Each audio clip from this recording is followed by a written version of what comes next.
capítulo 6, versículo 12 al 14. Salvados por Dios de la tiranía del pecado. Vamos a leer un texto para comenzar y luego vamos a orar. Romanos 6, del 12 al 14. Dice así: No reine, pues, el pecado en vuestro cuerpo mortal, de modo que le obedezcáis en sus concupiscencias. Ni tampoco presentéis vuestros miembros al pecado como instrumentos de iniquidad, sino presentaos vosotros mismos a Dios como vivos de entre los muertos, y vuestros miembros a Dios como instrumentos de justicia. Porque el pecado no se enseñoreará de vosotros, pues no estáis bajo la ley, sino bajo la gracia. Oremos. Bendito Señor, agradecemos por todo este precioso tiempo que hemos compartido en esta reunión que nos está regalando. Ruego ahora tu gracia, tu ayuda para el pasaje, para el texto, para este sermón que vamos a compartir, que pueda ser edificación para nuestras vidas, pueda hablar en nuestros corazones, podamos entender correctamente esta doctrina que estamos viendo y que todo esto sea para poder crecer, para ser cada día más como Cristo, como es el propósito para el cual hemos sido salvados. Guiados, Señor, en este tiempo, en el nombre de Jesús. Amén. El famoso predicador y escritor puritano Thomas Watson escribió la siguiente frase. Esta semana la compartí en WhatsApp. Hasta que el pecado no sepa amargo, Cristo no será dulce. Si bien es cierto que el creyente tiene momentos donde deleitarse en la belleza del Señor es un antídoto útil para lidiar con su pecado, no por eso debemos dejar de notar que entre algunos teólogos y escritores cristianos se ha difundido una idea completamente distinta y creo que errada a la que este siervo Thomas Watson declaraba. Para muchos de ellos, en cierta medida, con lo que enseña estarían diciendo algo así: solo y siempre solo, cuando Cristo llega a ser dulce, es cuando el pecado puede saber amargo. Es cierto que este concepto puede sonar hermoso, pero falla terriblemente al no considerar, como estamos viendo en estos sermones, que de este lado de la eternidad, antes justamente de lo que será la gloria eterna, la batalla contra el pecado provoca que haya momentos justamente donde Cristo no será realmente dulce para nosotros, justamente hasta que hagamos morir los deseos pecaminosos que combaten en nuestros miembros, como decía Watson, hasta que el pecado no nos sepa amargo. Si bien Jesús es el Señor de nuestras vidas, no siempre, hermanos, vivimos de acuerdo a esa realidad. Por ende, debemos recurrir a las verdades bíblicas que nos recuerdan lo que ahora somos para procurar vivir, por medio de la fe y en dependencia del Espíritu Santo, en conformidad con nuestra nueva naturaleza. Esto es lo que determina entonces la relación entre los indicativos y los imperativos bíblicos. Cuando hablamos de indicativos ya vamos a ver sobre aquellas cosas, verdades que están allí, y los imperativos son lo que se nos llama a hacer. O sea, hay verdades que implican acciones específicas. La doctrina induce a la obediencia en fe. El error es cuando el cristiano se enfoca solo en una cosa, como estamos viendo también. Pero en el equilibrio entre ambas caras de la moneda, vamos a ir encontrando el desarrollo espiritual adecuado. Uno de los autores del libro que estamos usando aquí como base para toda esta serie de sermones temáticos, escribió lo siguiente que me pareció muy interesante en cuanto a este equilibrio del cual hablo. Escuche, él escribió algo así: no hace mucho, mientras estaba sentado en mi oficina, trabajando en el texto que debía predicar el domingo, recuerdo que me asaltó el pensamiento de que cada día me levanto para enfrentar el día y mis afectos y convicciones todavía están centrados en la honra y gloria de mi Salvador Jesucristo. A pesar de las batallas del día anterior y del cansancio espiritual, a pesar de pasar otra noche de sueño, cada mañana me despierto amando al Señor, todavía deseando ser como Él y todavía anhelando fervientemente verle cara a cara. Mi viejo yo malvado no ha expulsado al Espíritu Santo ni ha derrocado el reino de la nueva vida en mi corazón. De manera similar, dice también este autor, si me voy a dormir con la conciencia agobiada, por la mañana todavía me siento aún más agobiado.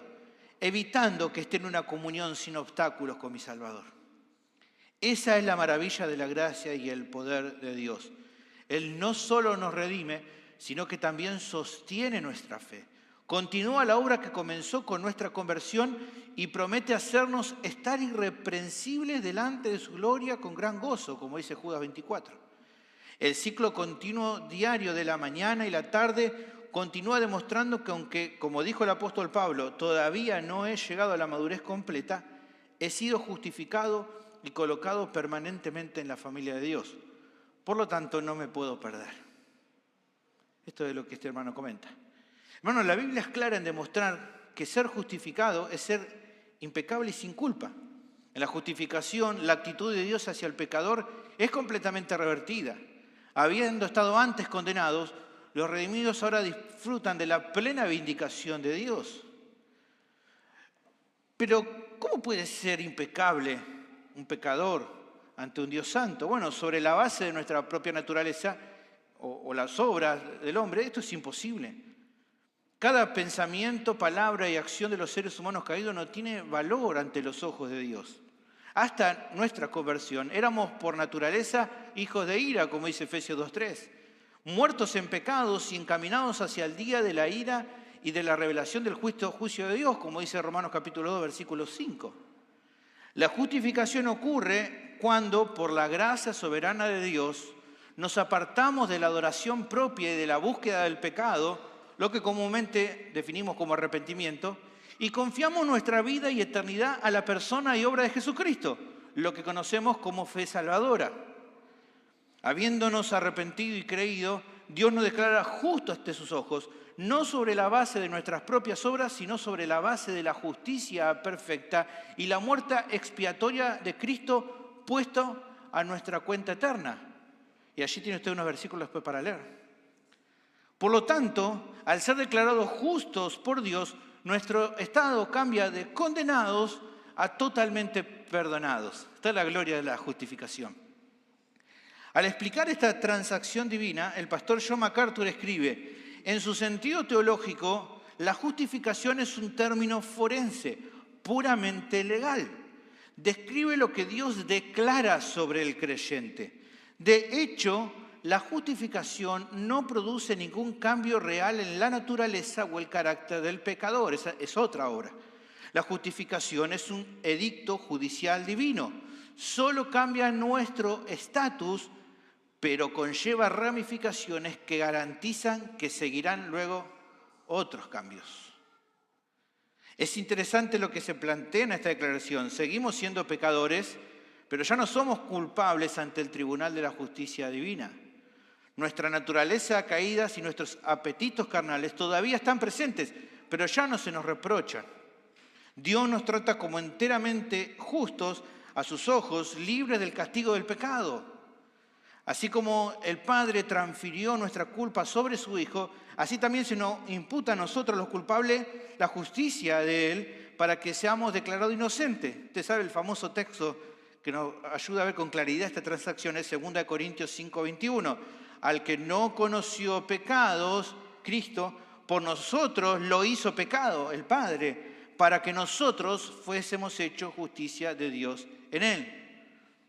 Como remarca también Pablo en Romanos capítulo 4, versículo 3, Abraham creyó a Dios y le fue contado por justicia. Y luego en el versículo 5 dijo que más al que no obra, sino cree en aquel que justifica al impío, su fe le es contada por justicia. Tal vez solo leyendo el versículo 3 podría parecer a alguien que el acto de fe de Abraham lo hizo personalmente justo, demandando así el perdón divino. Pero a la luz de los versículos 4 y 5 se refuta esa mala idea. El versículo 4 indica que si la fe obediente de Abraham fuera una obra justificadora, entonces la justicia de Dios se daría como un salario, o sea, como algo que se le debe a la persona. Pero sabemos que esto no es así, porque justamente el objeto de la fe de Abraham no era él mismo, ni sus obras, ni su propia justicia, sino Dios, quien es el único que justifica a los impíos. Por lo tanto, Dios transfirió justicia a Abraham, pero como gracia a su favor, no como algo que él se merezca. Por eso, fíjese, Romanos capítulo 4, versículo 4 y 5 dice, pero al que obra no se le cuenta el salario como gracia, sino como deuda. Bueno, este no es el caso. Mas al que no obra, sino cree en aquel que justifica al impío, su fe le es contada por justicia. Esto es gracia. La fe de Abraham surgió del conocimiento de su propia impiedad y resultó en su confesión de que solo la justicia de Dios, imputada justamente a su miserable cuenta moral, era lo que podía hacerlo aceptable delante de los ojos del Dios Santo. En conclusión, hermanos, queda claro que la liberación del pecador, de la tiranía del pecado, no depende de los esfuerzos personales de ese pecador, sino de la obra de Dios en su vida. Pero también vamos a revisar en el sermón de hoy que esta doctrina implica que habiendo sido librados de la tiranía del pecado, somos llamados a tener una nueva relación con el pecado en nuestra vida. Como ya lo hemos venido viendo varias veces, todo lo que Dios hace en nuestra vida es con un propósito, con algo que se espera, con una respuesta de nuestra parte. Como vamos a ver entonces hoy como tema más importante, ya no estamos bajo la esclavitud del pecado, sino que somos siervos de Cristo, ya lo veníamos adelantando. Por ende debemos vivir de acuerdo a lo que ahora somos, honrando a aquel que nos ha liberado y nos ha hecho siervos suyos para su gloria. ¿Por qué? Porque solamente así vamos a poder avanzar de forma correcta en este proceso de santificación diaria que tenemos de aquí hasta que Cristo vuelva. Ahora, de acuerdo a esta idea central, vamos a ver tres realidades importantes que no debemos ignorar si queremos tener un buen entendimiento de todo esto. La primera de esas realidades es que la unión vital con Cristo es la solución divina contra la tiranía del pecado. Hay buenas noticias que la palabra de Dios nos enseña. La libertad de la culpa del pecado en el momento de la conversión no es donde termina nuestra liberación, sino que también nuestra unión vital con Cristo, de la cual podemos ver, por ejemplo, en un pasaje como Juan capítulo 14, versículos 20 y 21, Romanos 6, 1 Corintios 6. Esta unión vital con Cristo no solo nos libera entonces de la pena del pecado, sino también de sus garras. El dominio del pecado, su dominio sobre nuestro corazón, alma, mente y fuerza, ha terminado. El poder de nuestra antigua esclavitud ha sido drásticamente quebrantado, como estuvimos viendo y el pastor también lo estuvo explicando antes del momento de las canciones. El pecado se ha debilitado drásticamente en nuestras vidas. Ahora, las implicaciones de esto, hermanos, son enormes y gloriosas. En Cristo hemos hecho una ruptura muy real con la forma en que justamente nuestros corazones retrocedían naturalmente ante la verdad. Nuestra constitución espiritual también ha cambiado. La unión justamente con la muerte y resurrección de Cristo crucifica nuestra vieja vida y enciende ahora en nosotros el poder de la resurrección de la nueva vida. Por lo tanto, entonces, no tenemos que dejar que reine el pecado.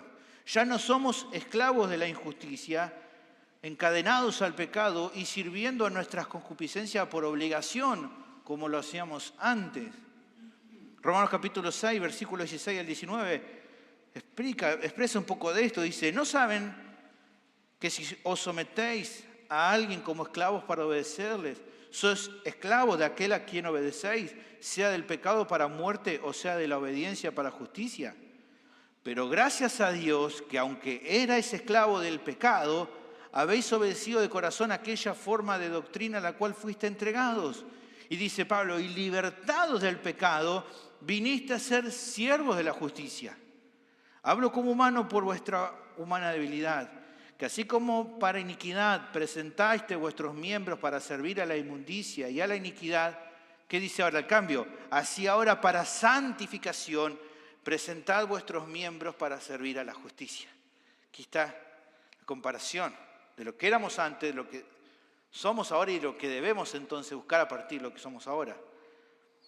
Ahora, habiendo dicho todo esto, sin embargo, hermanos, sabemos que hay ocasiones en las que nos comportamos como si todavía estuviéramos encarcelados.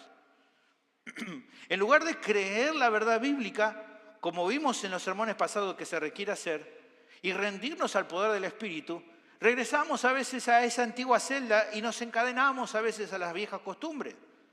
Pero nunca tenemos que olvidar, hermanos, que nuestra unión con Cristo ya nos ha liberado de esas viejas cadenas, Puede que en ocasiones neciamente las volvemos a usar, pero ya no nos dominan como antes.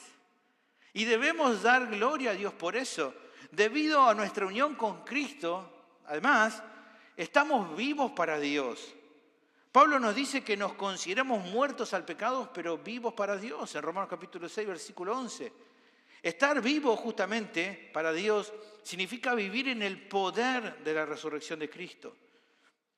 Nuestra fe se basa en la realidad de la nueva vida que se nos ha dado y en esa certeza futura de nuestra gloria final. Ahora, ¿cómo podemos estar seguros de que esto es así? Como decíamos, nosotros no lo vemos, estos son temas espirituales, nosotros vemos o percibimos la batalla que tenemos con el pecado, pero no vemos lo que el Señor ya ha hecho por nosotros. Bueno, Pablo justamente nos cuenta todas estas realidades para que podamos entenderla y creerla. Por eso él afirma y dice, si hemos muerto con Cristo, creemos que también viviremos con Él, sabiendo que Cristo, habiendo resucitado de entre los muertos, no volverá a morir. La muerte ya no tiene dominio sobre Él. Romanos capítulo 6, versículo 8 y 9. Jesucristo en su encarnación tomó carne humana y voluntariamente entró bajo el reino del pecado. Aunque Él no tenía pecado, experimentó la culpa y el castigo del pecado. Y dado que la muerte y la tumba no pudieron retener a Jesús, Él demostró que el dominio del pecado había sido ya conquistado por Él. Él nunca sucumbió al reinado, al dominio ni a la esclavitud del pecado.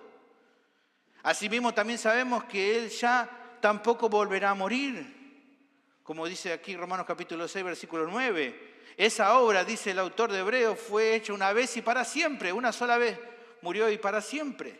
Y ya no vuelve a morir.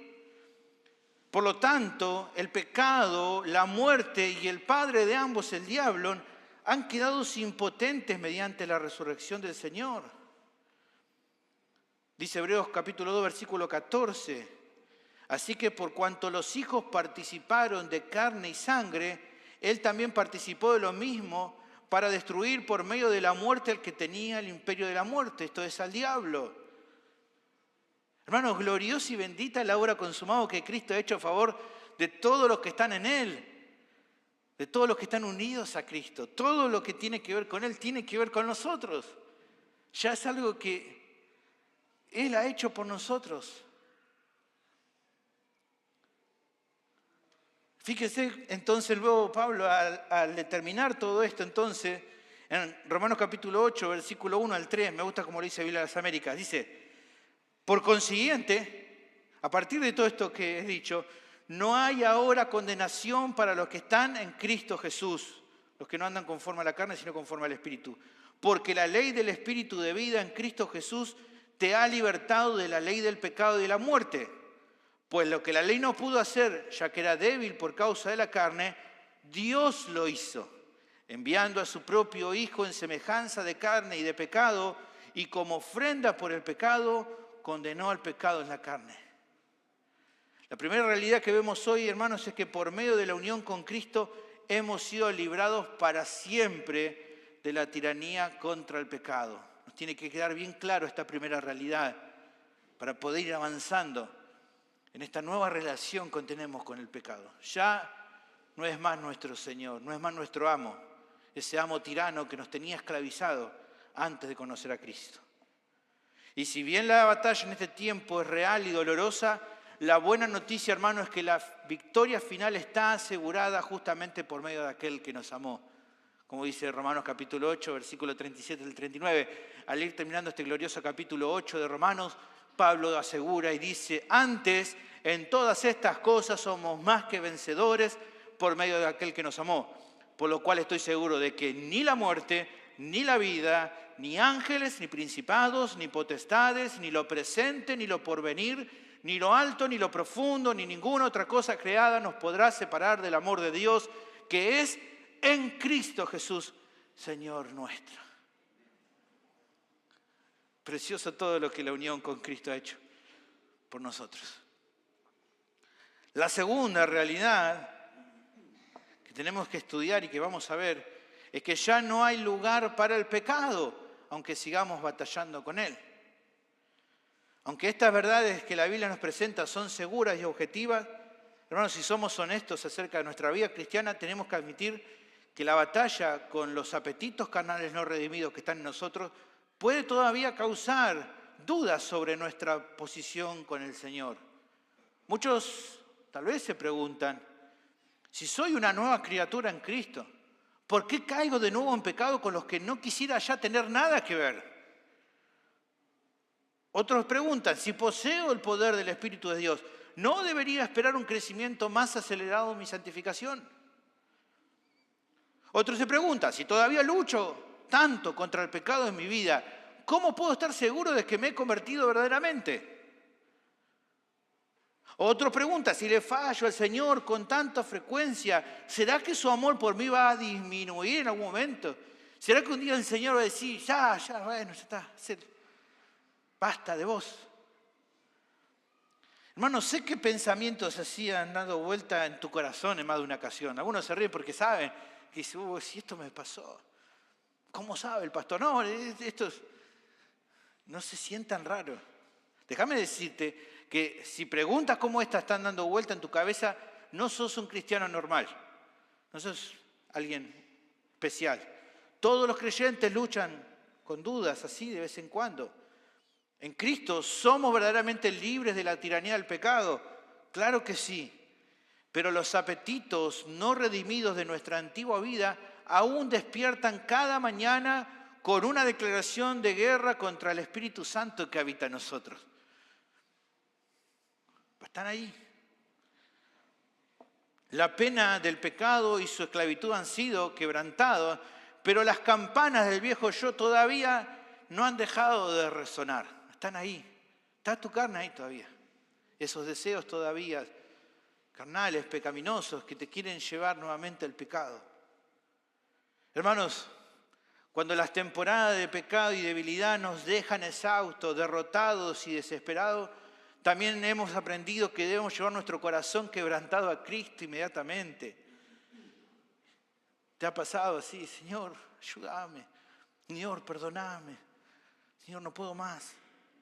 Y hemos sentido, experimentado de Él la fortaleza, el consuelo, el perdón. En recordar el Evangelio experimentamos el gozo justamente de que somos amados incondicionalmente por el Señor. El Evangelio nos recuerda eso, su amor por nosotros. Hermanos, qué maravillosa gracia podemos disfrutar al recordar justamente entonces que el reino tiránico del pecado sobre nosotros ha llegado a su fin para siempre. Porque aunque a veces volvemos a pecar y luchamos y batallamos, nos damos cuenta de que no vamos a volver a lo que antes éramos. Ya no somos más esclavos de esa vieja vida, aunque hoy tenemos que batallar. Su régimen destructivo ha sido derrocado. Puede quebrantar y ganarnos algunas batallas temporales, incluso causar daños graves a nuestra fidelidad por momentos, pero nunca podrá encadenarnos y encarcelarnos en nuestra antigua celda de esclavitud, como cuando estábamos lejos de Dios. Ya no será así. Nuestro nuevo hombre está vivo en Cristo. Estas grandes realidades son la corriente espiritual de nuestras vidas, iluminando justamente nuestra mente, nuestros corazones con la esperanza de la victoria final en Jesús. Sabemos, estamos en Él. Sabemos que Él nos abraza, está con nosotros, no nos va a abandonar. No porque lo sienta, porque la Biblia así lo dice. Él lo prometió. Él dijo, voy a estar con ustedes hasta el fin del mundo. Y no necesito experimentarlo. Lo creo porque la Biblia, que es la verdad de Dios, objetiva, segura, confiable, así lo dice. Son un ancla sobrenatural concedido por la gracia que justamente nos guarda en los momentos difíciles, los momentos de lucha que tenemos. Pero hermanos, sin embargo, mientras disfrutamos de nuestra nueva condición de no condenados, como decía hoy, debemos protegernos de la noción de que, en cambio, justamente la santificación puede verse meramente como un estatus nuevo y no algo por lo que luchar. Eso era un error, hermano. Claramente que la justificación sí hay un estatus nuevo, definitivo y terminado, pero así no es con la santificación. Es un progreso, ya lo hemos visto. Es un desarrollo nuestra santificación progresiva. Posicionalmente somos santos delante de Dios, porque por eso podemos estar en comunión con Él. Pero eso no quiere decir que tengamos que progresar ahora en nuestra conformidad a la imagen de Cristo. En Romanos capítulo 6, versículo 1, Pablo anticipa un error grave que inevitablemente podría surgir cuando algunos aprenden de este poder supremo de la gracia sobre la maldición del pecado. Él dice, ¿qué pues diremos?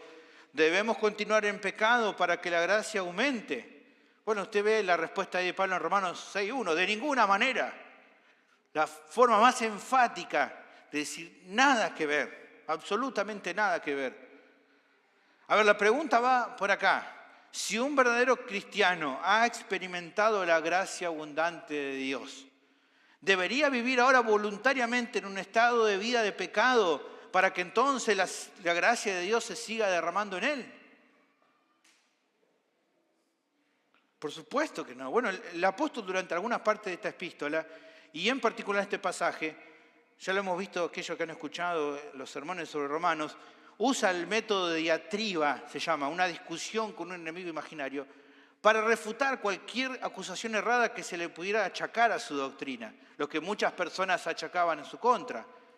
Pero se puede también aplicar este texto como una porción que desestime todo pensamiento en aquellos que de alguna manera podrían torcer la gracia sobreabundante mencionada en capítulo 5, por ejemplo, versículo 2 al 20, y convertirlo en una excusa para descuidar su nuevo poder sobre la carne, o tal vez incluso algo peor, como una justificación para incitar aún más ese pecado, porque dice, bueno, si más gracia viene a nuestro pecado, más entonces tengo que pecar. Una cosa absolutamente errada, nada que ver con la verdad bíblica.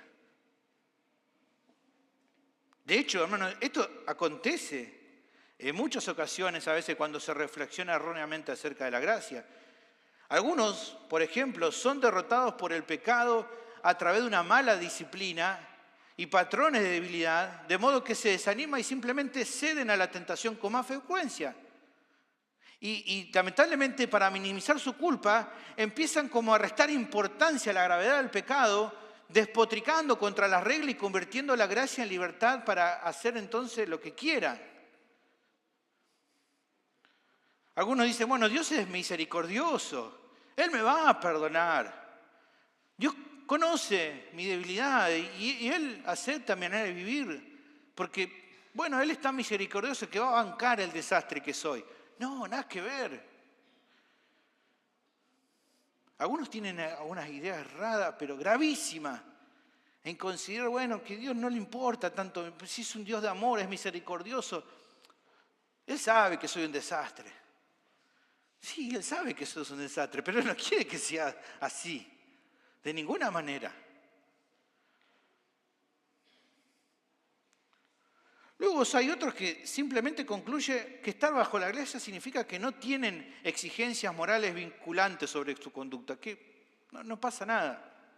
Afirman seguir la ley de Cristo, por así decirlo, liberándolos del trabajo de tener que luchar por la santidad práctica. Creen que el rol suyo es pasivo, malinterpretándole al Rey de Cristo, como si la ley de Cristo no presentara aspectos morales que fuera necesario cumplir. Ya hemos visto y lo vamos a seguir viendo en muchos pasajes del Evangelio según Mateo, que la ley de Cristo no es una, por así decirlo, ley en la cual los cristianos tengan, o los discípulos de Jesús tengan un rol pasivo en su búsqueda por ser santo, o que tengan que entregar el volante a Jesús. No, nada que ver.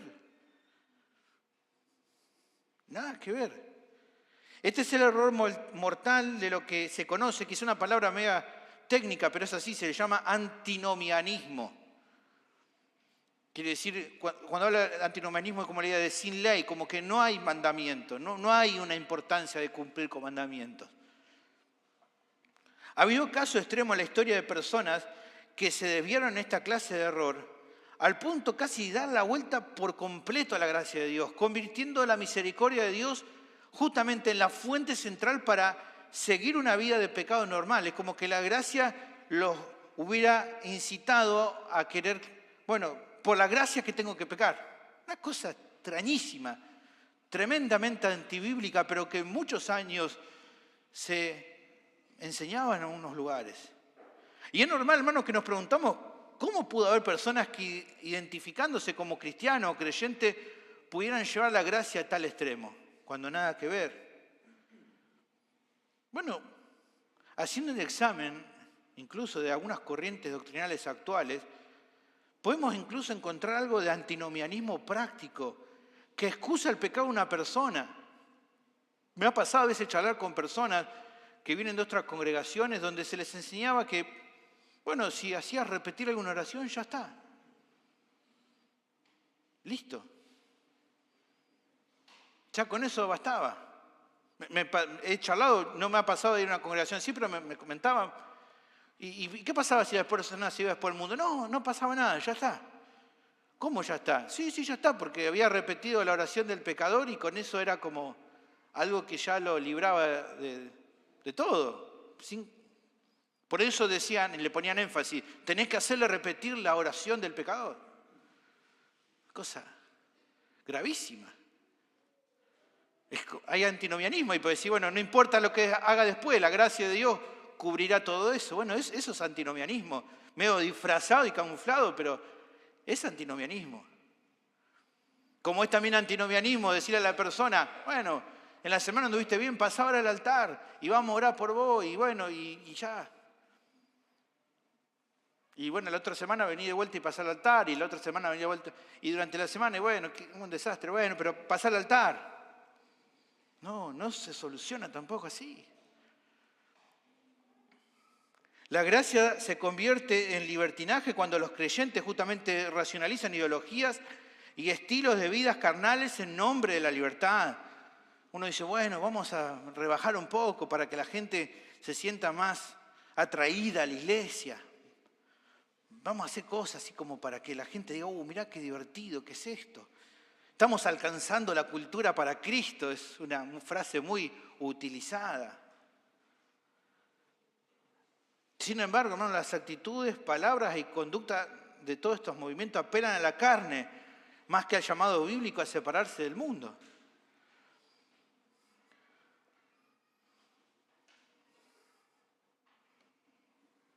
Que todo se parezca más al mundo no va a hacer que el mundo venga a la iglesia, sino que la iglesia se vuelva mundana. Las Escrituras, hermanos, nos advierten sobre el autoengaño de usar nuestra libertad como excusa para el pecado. Y no solo la gracia a menudo se tergiversa para dar cabida a la mundanalidad, sino que lamentablemente el poder de la gracia, dijera yo, es hasta insultado por aquellos que han llegado a la conclusión de que los mandamientos de las Escrituras no son vinculantes para los creyentes. Es un insulto a la palabra de Dios, es un insulto a la básica interpretación de lo que dice un texto.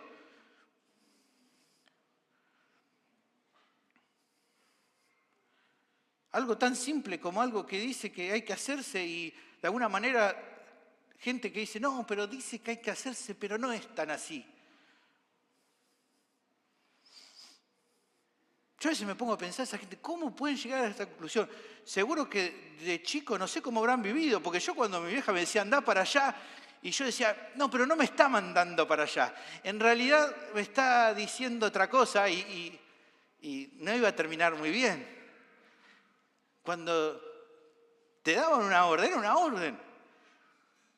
¿Y qué se esperaba de vos? Obediencia. Ninguno de nosotros interpretó, no, es una orden, pero en realidad no es una orden. No, es un insulto a la comunicación más básica que podemos tener y evidentemente a Dios, que se nos ha revelado con claridad en su palabra y que a veces nos da indicativos, cosas que Él ha hecho, y a veces nos dice cosas que nosotros debemos hacer.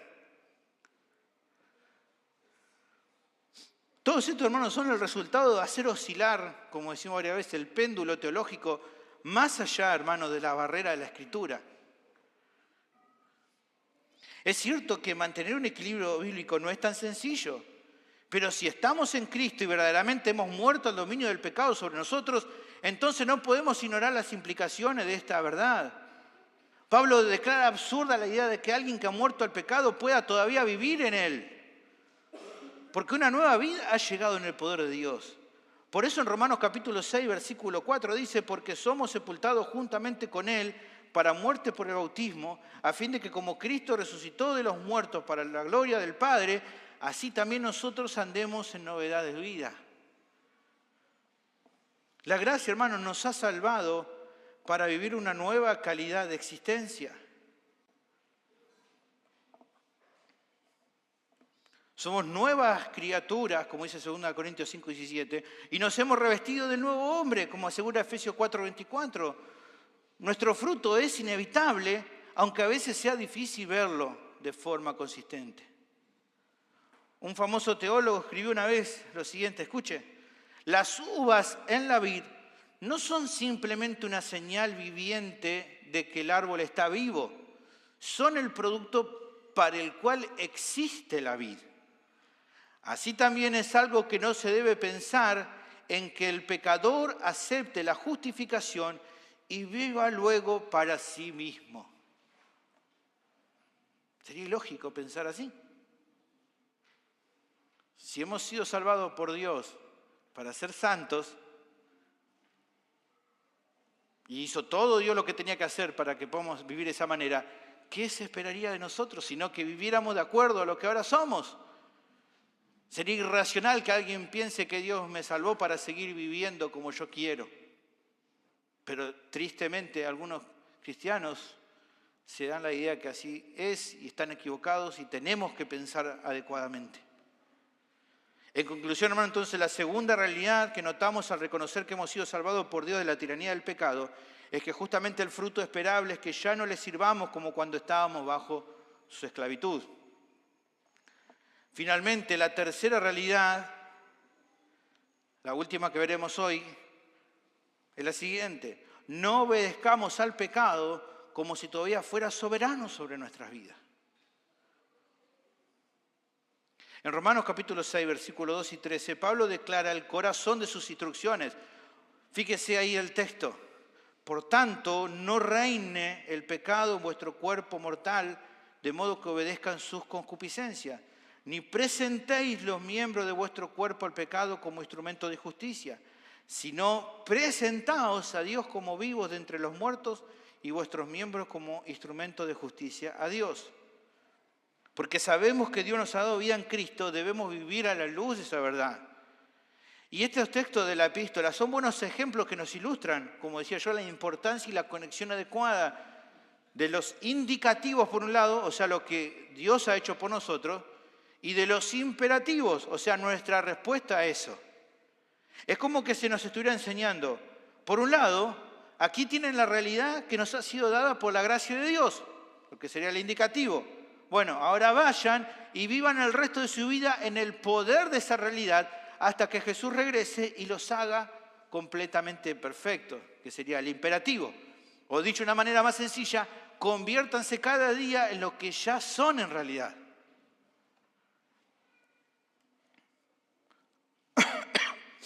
Es claro, hermanos, al hablar de esto del equilibrio, que debemos mantenernos bíblicamente justamente equilibrados en los indicativos e imperativos de la Escritura para que justamente no caigamos en el error de ninguno de los dos lados.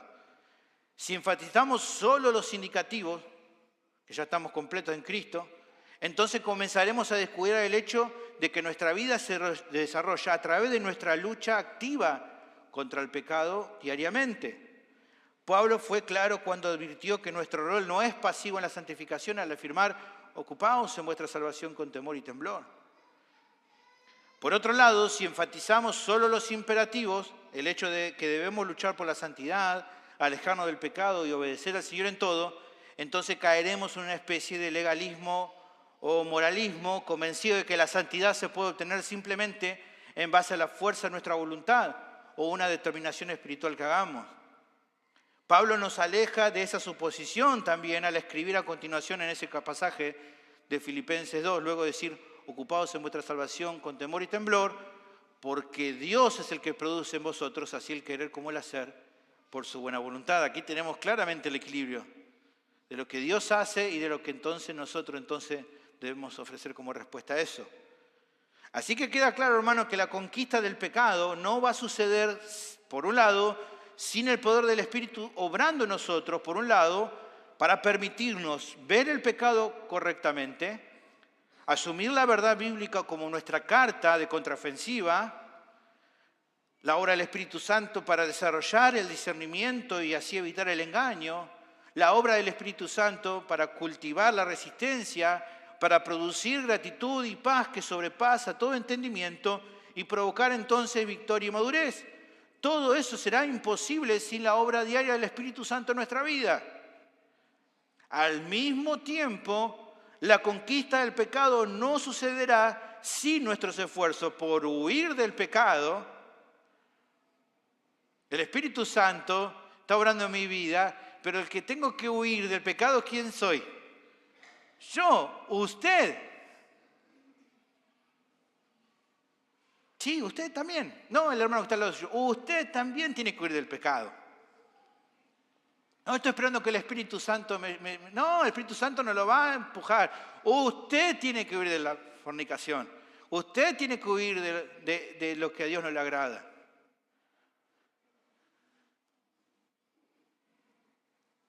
Es usted el que tiene que verter la verdad bíblica en nuestra mente. El Espíritu Santo le va a dar entendimiento, pero de lo que usted leyó.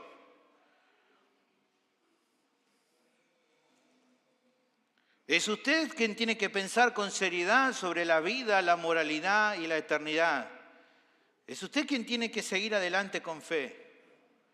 Es usted quien tiene que orar sin cesar. Pero el Espíritu Santo intercede por nosotros con gemido indecible. Claro que sí, pero eso no quita que usted tiene que orar.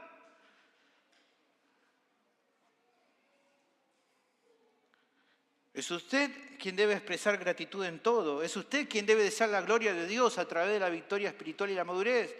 Todo esto que hablamos será dificultoso de conseguir sin nuestra cooperación diaria en el proceso de santificación. Así que pensemos en ambas cosas y entonces así veremos el equilibrio bíblico que tenemos en este proceso. Ahora veamos, me parece bueno, pensar en algunas implicaciones de estas realidades y esta en particular. Por un lado, hermanos, la importancia de dominar nuestras pasiones, de que domines tus pasiones.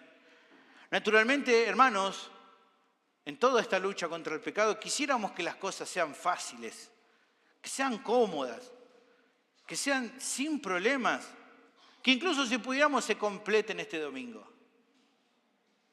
Nosotros dijéramos, pastor, dame el 0800 santidad. ¿Cómo lo marco? ¿Cuándo me llega? 24 horas, como en todas las cosas, y queremos que ya está. Ya no quiero luchar más contra el pecado. Quisiéramos que fuera ya, pero la santificación no funciona de esta manera.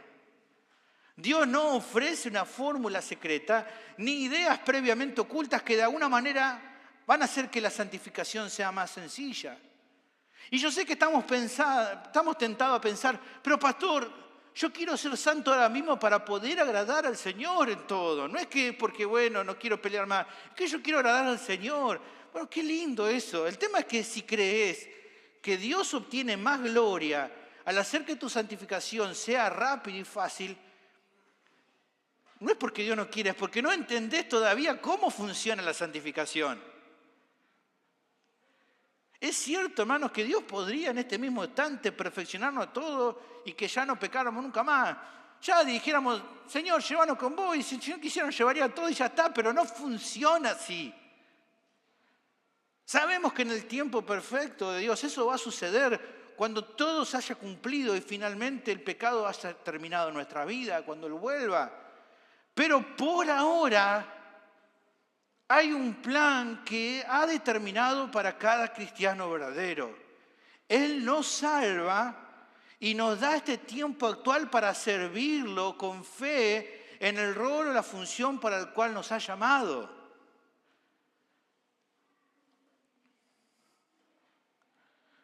Por lo tanto, cada vez que crees en su verdad, cada vez que deseas su voluntad por encima de la tuya, cada vez que resistís los deseos de tu carne, cada vez que combatís la tentación y obedeces a Jesucristo, vas a estar ya exhibiendo sus perfecciones y vas a estar trayendo gloria a su nombre.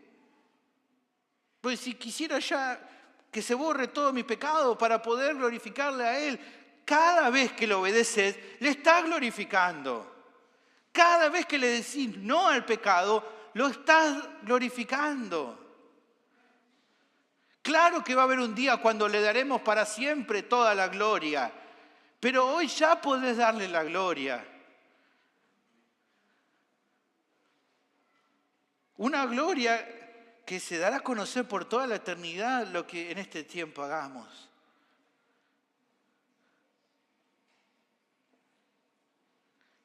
Hermano, me encanta el hecho de que Pablo simplemente establece el mandamiento en Romanos 6:12. Él dice, no dejes que reine el pecado.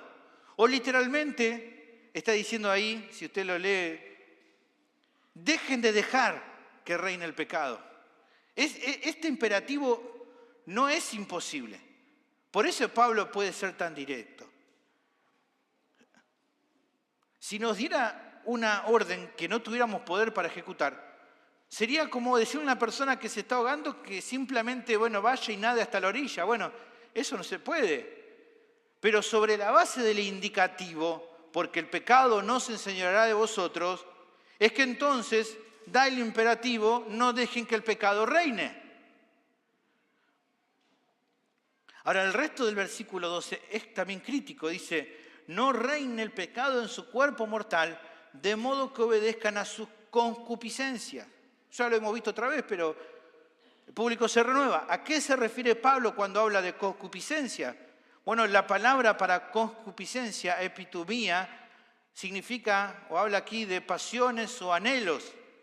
Esencialmente Pablo nos ordena que dejemos de permitir que los viejos deseos de nuestro viejo hombre nos gobiernen. El querer nuestro propio camino, codiciar lo que otros tienen, exaltarnos a nosotros mismos, dominar a los demás, desear el placer propio por encima de todo y un largo etcétera, etcétera, etcétera. La batalla contra el pecado es una batalla contra todo lo que queda de esa vieja vida, los restos de ese hombre natural. Pero fíjense también que toda esa batalla es con referencia a nuestro cuerpo mortal, dice versículo 12. Y esto nos enseña algunas verdades alentadoras mientras luchamos contra el pecado.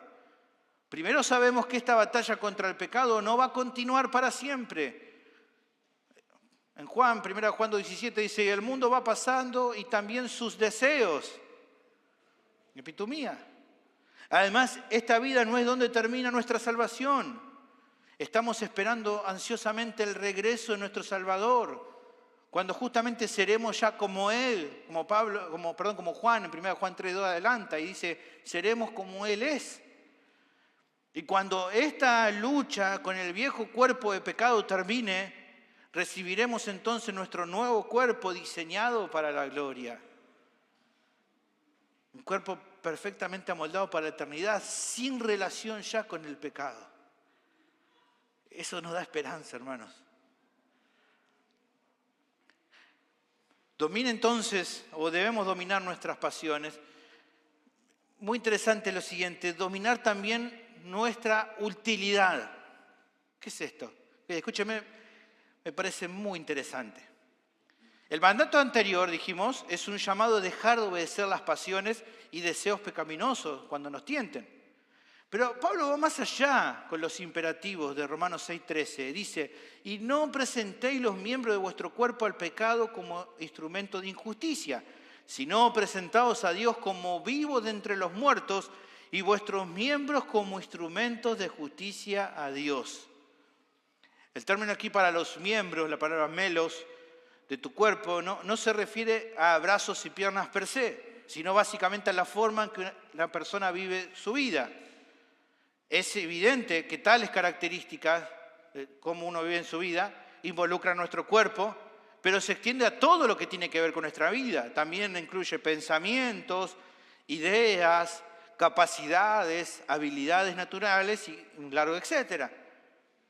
Ahora, si miramos con atención, vamos a notar que lo que el apóstol sobre todo quiere dejar bien en claro aquí, no es solo que debemos dejar de usar todo lo relacionado a nuestra vida al servicio del pecado, sino que también, ¿qué hace? Que debemos alistar a todo lo que tiene que ver nuestra vida al servicio de Dios dice como vivos de entre los muertos. No es solo dejar de hacer lo malo, es empezar a hacer lo bueno. ¿Con qué? Con toda nuestra vida, con todo lo que somos. Incluso, y ahora vamos a ver lo que viene en lo siguiente, con nuestras propias características que a veces son distintas uno del otro.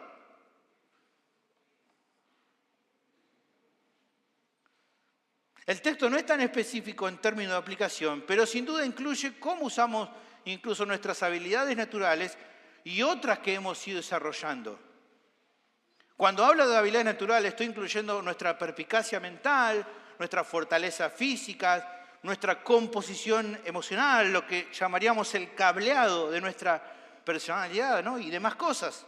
Cosas específicas de cada uno que nos hacen diferente el uno del otro. Sabemos que esto es así, no estoy diciendo ninguna cosa extraña. Hay personas acá que son más extrovertidas, algunos más introvertidas, algunos hablan hasta por los codos, algunos hay que sacarle una palabra, ¿no? Algunos hablan fuerte como yo, otros hablan despacito, a otro cuando habla no se le entiende mucho. Bueno, hay de todo un poco, ¿no? Y está bien, cada uno es diferente. Algunos son muy hábiles para hacer cosas, otros para pensar, otros, como yo, no somos hábiles para casi nada, pero bueno, hay de todo. Bueno, si esto es así que somos tan diferentes, podríamos inferir que el texto nos estaría diciendo cosas como esta. Por ejemplo, dejen de usar los pensamientos como un patio de recreo para imaginaciones y razonamientos pecaminosos.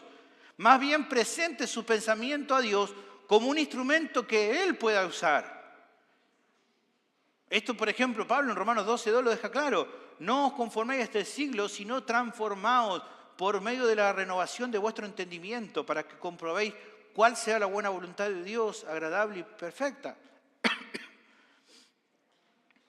También nos podría estar diciendo, dejen de usar sus capacidades físicas como instrumentos para realizar actos pecaminosos. Cualquier fortaleza física que tengas, usala para servir a Jesucristo como testimonio de su gracia y favor. Así también, deja de usar tu composición emocional, este cableado de personalidad, como instrumento de pecado. ¿Podés notar que tal vez sos una persona extrovertida? Bueno, si sos alguien extrovertido, deja de pisotear a la gente para exaltarte y hacerte notar. Si tanto tú te haces notar, no lo uses para el pecado, ese deseo de ser tan extrovertido. En lugar de eso, usa esa extroversión para exhibir a Cristo. Si en cambio sos más bien una persona callada y tímida, deja de mimarte en tu rincón y usa tu disposición menos conversadora para prestar mucha atención a las necesidades. Y luego orá fervientemente y trabajá detrás de escena para satisfacer esas necesidades. Si sos emocionalmente expresivo, deja de desear que el resto del mundo sea tan sensible y tan lloroso como vos, y en cambio derramá tu corazón tierno a Cristo y deja que el Espíritu Santo dirija en tus emociones de acuerdo con la verdad de Él. O sea como sea, rendí tus rasgos de personalidad y esas tendencias emocionales al control del Espíritu y siempre que sea el mismo deseo, ¿cuál? Mostrar a Cristo con tu forma de ser. ¿Se entiende? Otro aspecto que creo que es importante de considerar. Tus habilidades actuales son herramientas que sabes que el tiempo, la experiencia y tu entrenamiento particular que hayas hecho han producido en vos.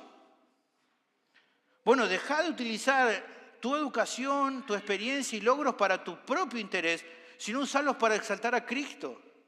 ¿Y qué incluye esto? Bueno, para aquellos que tal vez han alcanzado un alto nivel educativo, si no lo utilizan en parte de esa formación para exaltar a Cristo, que es aquel que nos da toda capacidad de aprender, entonces esos logros están siendo mal utilizados.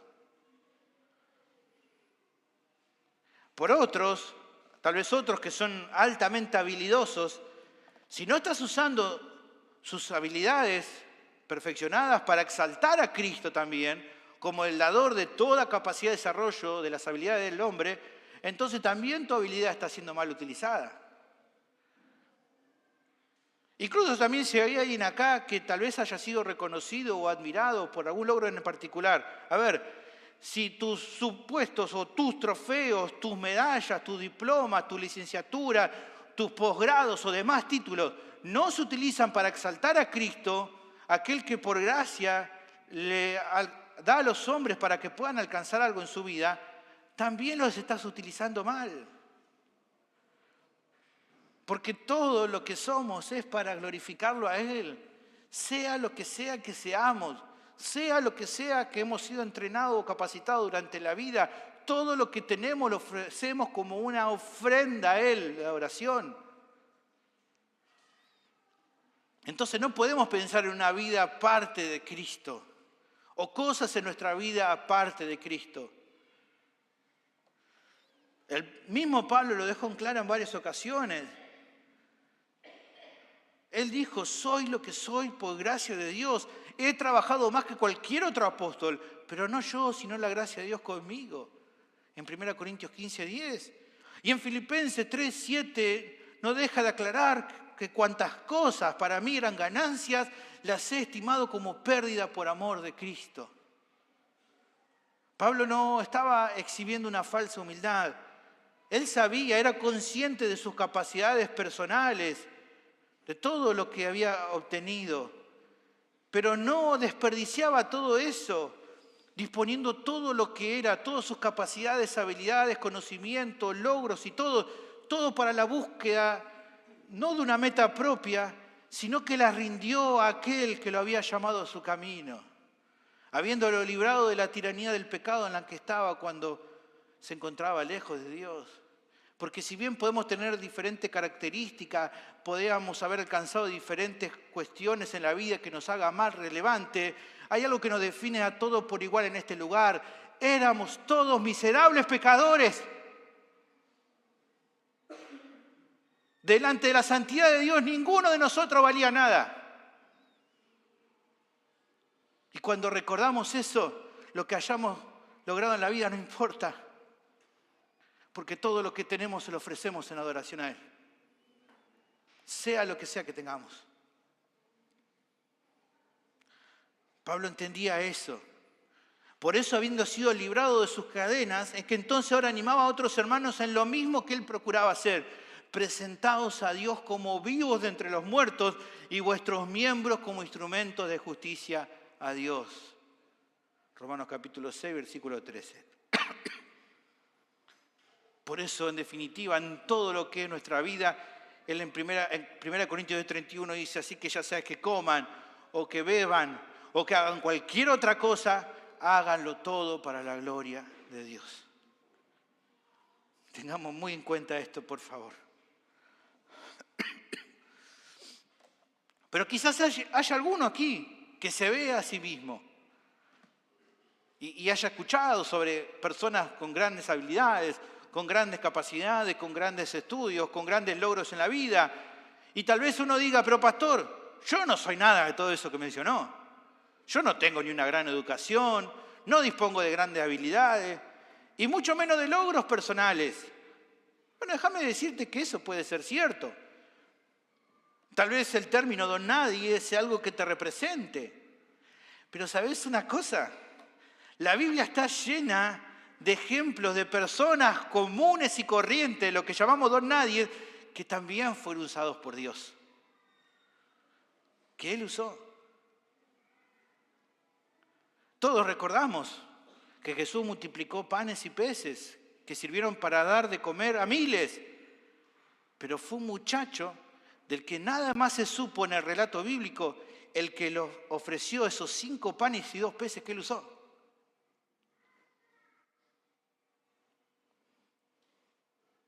Fue una persona, una mujer pecadora y despreciada de la sociedad, la que Cristo salvó y usó como testimonio para todo un pueblo en Samaria.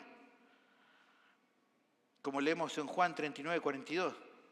Así que acá no se trata de qué tan lejos ha llevado la vida. Así que, hermanos, no hay excusas. Sea lo que seas, el mandato divino es que dispongas tu vida como un instrumento de justicia. ¿Por qué? Porque esa será siempre la manera más común en la cual vas a ir creciendo a semejanza de Cristo, aquel que te libró para siempre del dominio tirano del pecado. La tercera realidad es que no debemos obedecer al pecado como si fuera todavía el soberano sobre nuestras vidas. Cuando Dios redime a un pecador, es una obra del Espíritu para transformar a toda la persona. El viejo hombre está muerto, pero sus viejas ropas mortuorias y su apetito no han desaparecido por completo. Cuando Cristo regrese, se nos dará un nuevo cuerpo redimido. Esos viejos apetitos, esa tendencia carnal, van a ser absorbidos ya por la absoluta santidad de Cristo, por esa perfecta santidad, y seremos perfectos como Cristo es perfecto. Pero hasta entonces se nos ha dado, hermano, el Espíritu de Dios dentro de nosotros para luchar contra los pecados de la carne y de la mente, para caminar en obediencia, siendo poco a poco conformados al carácter santo de Jesús día a día. Demos siempre gloria al Señor, hermanos, porque hemos sido salvados por Dios de la tiranía del pecado. Finalmente quiero hablarles a aquellos que están sin Cristo. Por favor, escúchenme. Quizás te pueda parecer que la decisión de no rendir tu vida al Señor es mejor, porque tal vez estás pensando y querés ser libre y no querés someterte a la voluntad de Dios. Tal vez te parezca que obedecer los mandamientos de Dios es una carga que no te permite vivir como vos querés. Bueno, querido oyente, déjame decirte que estás completamente equivocado. No es que por no someterte a Dios sos libre. No sos libre como pensás.